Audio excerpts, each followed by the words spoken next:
Hello guys, welcome back to my channel. और आपका दोस्त और होस्ट वापस आ गया है आपकी मदद करने, यूजीसी नेट का एग्ज़ाम क्रैक करवाने। ठीक है, तो फटाफट स्टार्ट करते हैं। पहले क्वेश्चन की तरफ हम बढ़ते हैं। भाई क्या पूछना चाह रहा है हमसे हमसे पूछता है कि भाई हमें बताओ कि विच one of the following represents polycentric orientation of management.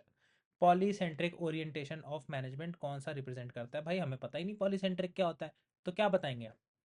तो भाई पहले तो मैं बता दूं भाई, चार टाइप की ओरिएंटेशंस होती हैं। पहली होती है इथनोसेंट्रिक,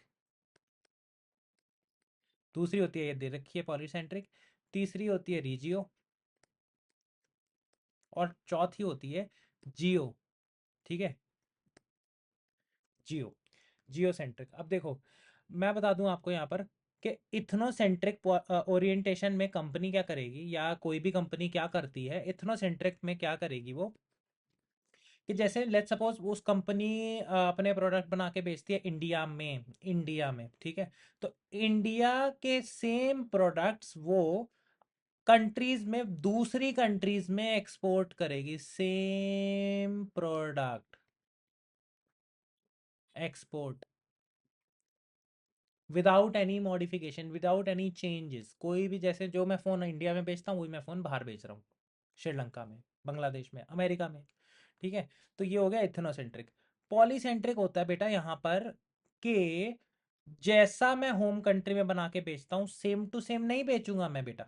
यहाँ पर मैं थोड़ा बहुत मॉडिफाई करूंगा, अपने प्रोडक्ट को थोड़ा बहुत चेंज करूंगा according to the market requirement. अब देखो ये यूजुअली गाड़ियों के केसेस में भी होता है।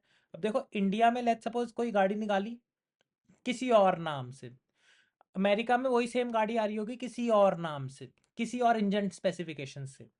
वहाँ के इंजन थोड़े हैवी इंजन होते हैं, पावरफुल गाड़ियाँ होती हैं। इंडिया में थोड़ी हल्की क्वालिटी की इसलिए होती हैं, माइलेज ज़्यादा चाहिए, यहाँ के कंज्यूमर को माइलेज चाहिए। ठीक है, बाहर के कंज्यूमर को पावरफुल गाड़ी चाहिए। तो चेंज करना प्रोडक्ट, थोड़ा बहुत मॉडिफाई मॉडिफाई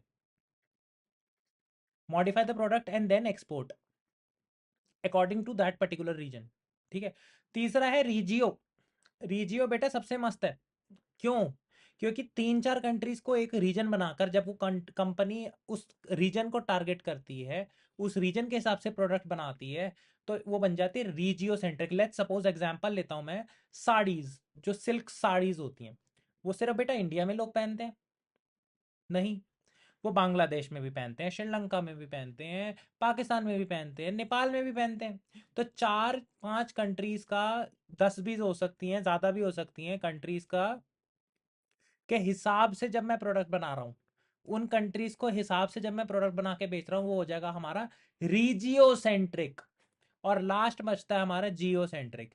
जियो सेंट्रिक मतलब पूरे वर्ल्ड को मैंने ग्लोबल विलेज बना दिया, कि भाई जो मैं प्रोडक्ट बनाऊंगा स्पेसिफिक कंट्री के हिसाब से नहीं बना रहा, मैं पूरे वर्ल्ड के लिए बना रहा हूँ। जैसे हमारा पावर पॉइंट प्रेजेंटेशन, जैसे हमारा एक्सेल, पावर पॉइंट, माइक्रोसॉफ्ट का लैपटॉप जो होता है वो वर्ल्ड में सबका सेम है। एप्पल का लैपटॉप या फिर सैमसंग का स्मार्टफोन सेम ही है भाई, हर जगह आप कहीं किसी भी कंट्री के हिसाब से नहीं बना रहे, वो पूरा ग्लोब का, पूरे ग्लोब को एक मार्केट समझ के बना रहे हैं प्रोडक्ट। तो वो हो जाएगा जियो सेंट्रिक। अब देखते हैं भैया, ये कह रहा है which one of the following represents polycentric orientation of management. Polycentric मैंने अभी बताया, पॉलीसेंट्रिक होस्ट कंट्री के हिसाब से मैं प्रोडक्ट बना रहा हूँ। तो देखो यहाँ पे पहला कह रहा है each country host is unique, host के हिसाब से मैं प्रोडक्ट बना रहा हूँ। तो भैया इसका आंसर हो गया पॉलीसेंट्रिक का ऑप्शन नंबर 1। सेकंड क्या कह रहा है? Home country is superior. भाई मैं अपने देश में जो प्रोडक्ट बना रहा हूँ सेम टू सेम बेचूंगा, तो बच्चा क्या हो गया इसका? इथनो। तीसरा क्या कह रहा है? Seeing similarities and differences in market and countries. Similarities and differences in market and countries. तो भैया ये हो गया हमारा चार पांच कंट्रीज का रीजियो। और लास्ट वाला हमारा हो गया seeing similarities and differences across the world, Jio centric approach. ठीक है, आई होप ये समझ में आ गया। आगे बढ़ते हैं फटाफट से, अगर आ गया तो। चलो भाई, अगला क्वेश्चन है which one of the following represents और रेफर्स टू एट्रीब्यूट्स और benefits that consumer strongly associate with a brand, positively evaluates and believes that they can not find the same extent in any other competitive brand. भाई जो आप बनाते हो ना, जैसा product आप बनाते हो वैसा कोई बना ही नहीं सकता, कॉपी भी नहीं कर सकता, चाहे भी तो कॉपी नहीं कर सकता। तो मतलब आपके पास कुछ यूनिक एलिमेंट है, यानी आपके पास क्या, यूएसपी, यूनिक सेलिंग प्रेपोजिशन, ठीक है। अब देखो यहाँ पे क्या है, point of attributes.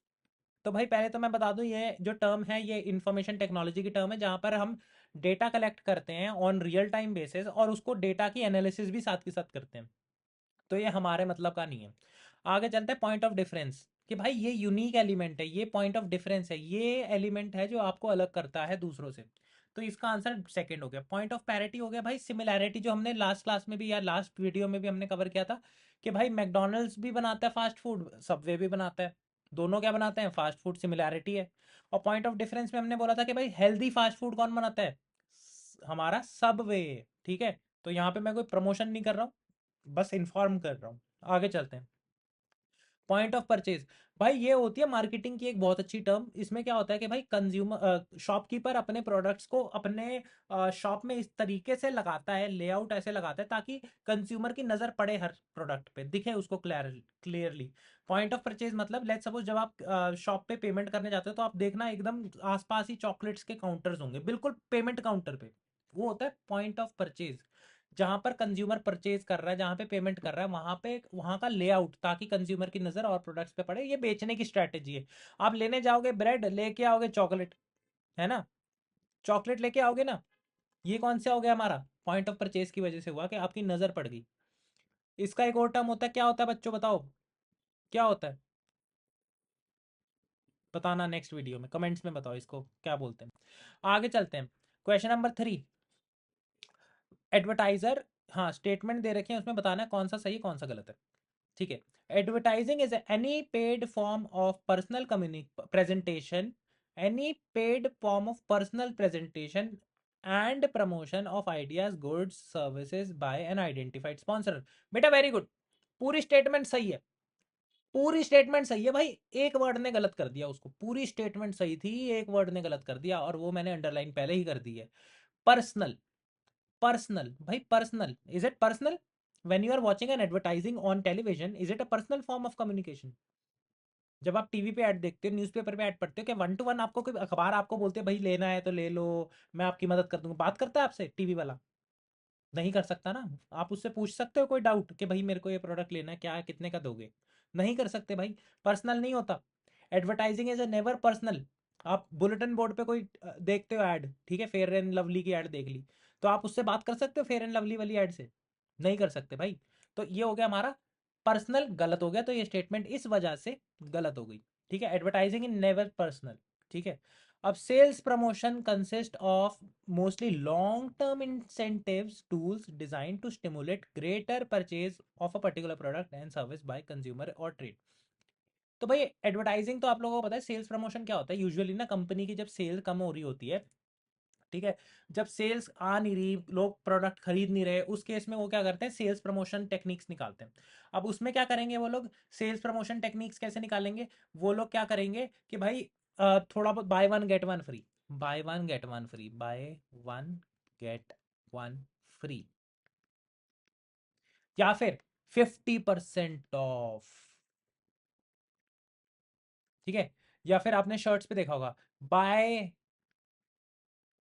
BUY, buy 3 get 2 free, ठीक है। ऐसी टाइप की एडवर्टाइजिंग छोटे पीरियड के लिए, कम टाइम के लिए मेरे को सेल्स बढ़ानी है, बिकॉज मुझे पता है ये अभी लोग इस समय खरीद नहीं रहे हैं, तो मेरे को सेल्स करनी है, बढ़ानी है अभी थोड़े टाइम के लिए, लंबे समय तक नहीं कर सकती कोई कंपनी, थोड़े पीरियड के लिए करनी है, तो वो हो जाएगा हमारा सेल्स प्रमोशन। तो भाई ये लॉन्ग टर्म गलत लिख दिया, यहाँ पे शॉर्ट टर्म होना चाहिए था। तो इस वजह से भाई दोनों ही स्टेटमेंट हो गई हमारी यहाँ पर कि सही के गलत, दोनों ही गलत, ठीक है, सेकंड वाला। लास्ट क्वेश्चन आपका आज की स्क्रीन पर आपके आ गया है, क्या ले रखा है, vertical merger is a merger of two firms where which are involve in which one of the following forms. देखो वर्टिकल और हॉरिजॉन्टल, पहले तो मैं आपको मतलब बता दूं। वर्टिकल होता है भाई ऐसे, हॉरिजॉन्टल होता है ऐसे। वर्टिकल मतलब यहाँ पे होगा मैन्युफैक्चरर या फिर रॉ मटेरियल, यहाँ पे होगा मैन्युफैक्चरर, यहाँ होगा होलसेलर, यहाँ होगा रिटेलर, यहाँ हो गए आप यानी कंज्यूमर, ठीक है, वर्टिकल। और हॉरिजॉन्टल में क्या है, अभी उस पे भी आएंगे। तो भाई वर्टिकल मर्जर क्या होता है, जब रिटेलर, आप लेट्स सपोज रिटेलर हो और आप हाथ जोड़ लेते हो होलसेलर के साथ, when you join hands with a wholesaler, तो ये वर्टिकल मर्जर है। या मैन्युफैक्चरर जब हाथ जोड़ लेता है या बिजनेस साथ में मिलकर करता है, किसके, होलसेलर के। या रॉ मटेरियल जो बेच रहा है वो हाथ किससे जोड़ लेगा, मैन्युफैक्चरर से, या वाइसे वर्सा।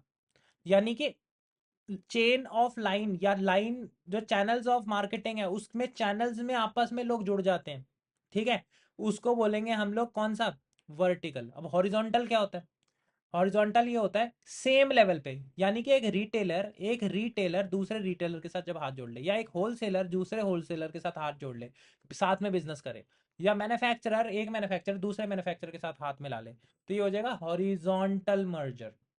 ठीक है, समझ आ गया बच्चों डिफरेंस। ठीक है, अब आगे बढ़ते हैं। Vertical merger is a merger of two forms which is involve in one of the following forms. तो पहला है सिमिलर लाइन ऑफ बिजनेस। तो बेटा यहाँ पे होता है सिमिलर लाइन ऑफ बिजनेस, यानी कि अगर मैं भी वही काम कर रहा हूँ जो आप काम कर रहे हो, लेट्स सपोज मेरा काम है पढ़ाने का और आप भी पढ़ा रहे हो, हम दोनों कहें कि भाई अलग अलग क्यों पढ़ाते हैं यार, एक साथ पढ़ाते हैं ना।